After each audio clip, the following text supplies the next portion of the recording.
নমস্কার বন্ধুরা, দীপা রান্নাঘরে তোমাদেরকে আরও একবার স্বাগত। তো আজকে চলো ঝটপট বানিয়ে ফেলি সর্ষে বেগুন। সর্ষে বেগুন বানানোর জন্য আমাদের লাগছে বেগুন, আর অবশ্যই বেগুনগুলোকে এরকম ছোটো সাইজের নিলে কিন্তু রেসিপিটা বেশি সুস্বাদু হবে খেতে। বেগুনগুলোকে দেখো আমি কেটে নিয়েছি, আর কিভাবে কেটে নিয়েছি সেটা তোমরা কিন্তু দেখতেই পাচ্ছ, এখানে আমি দেখিয়ে দিয়েছি। আর ভালো করে কিন্তু দেখে নিতে হবে ভেতরের জন্য কোনো রকম পোকা না থাকে। তারপরে আমি বেগুনগুলোকে কেটেই কিন্তু সাথে সাথে জলে দিয়ে দিয়েছিলাম। তারপর দেখো জল থেকে ভালো করে ধুয়ে বেগুনগুলো এখানে আমাদেরকে আগে উঠিয়ে নিতে হবে। এখন বেগুনের মধ্যে আমি দিয়ে দেবো লবণ আর দিয়ে দেবো হলুদ। এবারে লবণ আর হলুদ বেগুনগুলোর মধ্যে খুব ভালো করে কিন্তু মাখিয়ে নেব।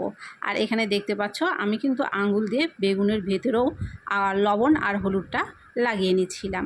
তো এইভাবে মাখানোর পরে আমি এটাকে 10 থেকে 15 মিনিট এরকমই রেখে দেব।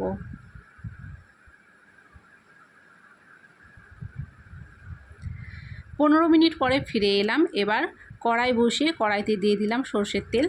তেলটাকে একটু গরম করে নিয়ে এর মধ্যে বেগুনগুলো দিয়ে দিচ্ছি। বেগুনগুলোকে এখন ভেজে নেব।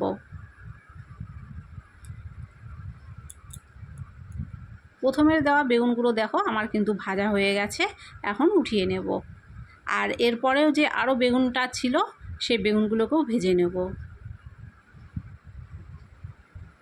সবগুলো বেগুন কিন্তু আমি ভেজে উঠিয়ে নিয়েছি। এবার ওই তেলের মধ্যে দিয়ে দিলাম কালো জিরে ফোড়ন, আর দিয়ে দিচ্ছি 5-6টা কাঁচা লঙ্কা চিড়ে ফোড়ন।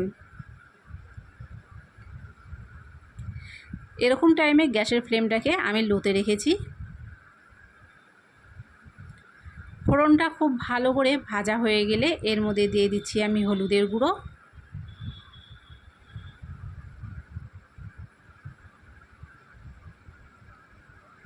এবারে দিয়ে দেবো স্বাদ মতো লবণ, আর দিয়ে দেবো একটু লাল লঙ্কার গুঁড়ো।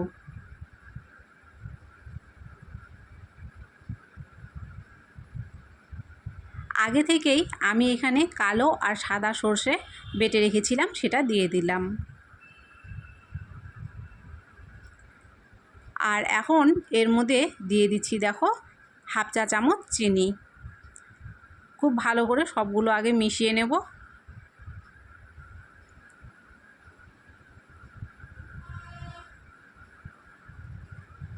মেশানো হয়ে গেলে এর মধ্যে দিয়ে দেবো এবারে জল।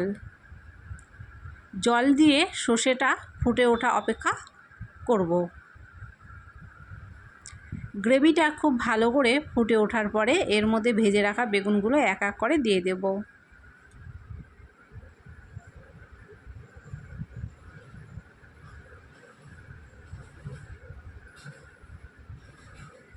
বেগুন দেওয়া হয়ে গেলে আরও কিন্তু এটা 5 থেকে 6 মিনিট ভালো করে ফুটিয়ে নেব।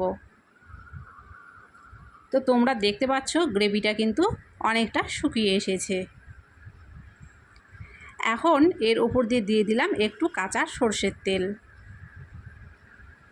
রান্না শেষে অবশ্যই কাঁচা সর্ষের তেলটা দেবে, এতে কিন্তু এর স্বাদটা বেড়ে যাবে। রান্নাটা আমাদের হয়ে গেছে, এখন আমি দমে 15 মিনিট ঢেকে রেখে দেব।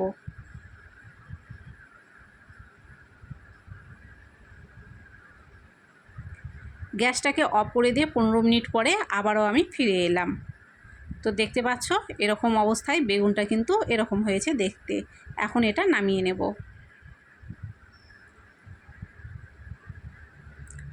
তো হাতের কাছে থাকা ঘরোয়া মশলা দিয়ে তোমরা কিন্তু এইভাবে বেগুনের একটা সুস্বাদু রেসিপি করে নিতে পারো, আর এটা খেতে কিন্তু একদমই দুর্দান্ত হয়।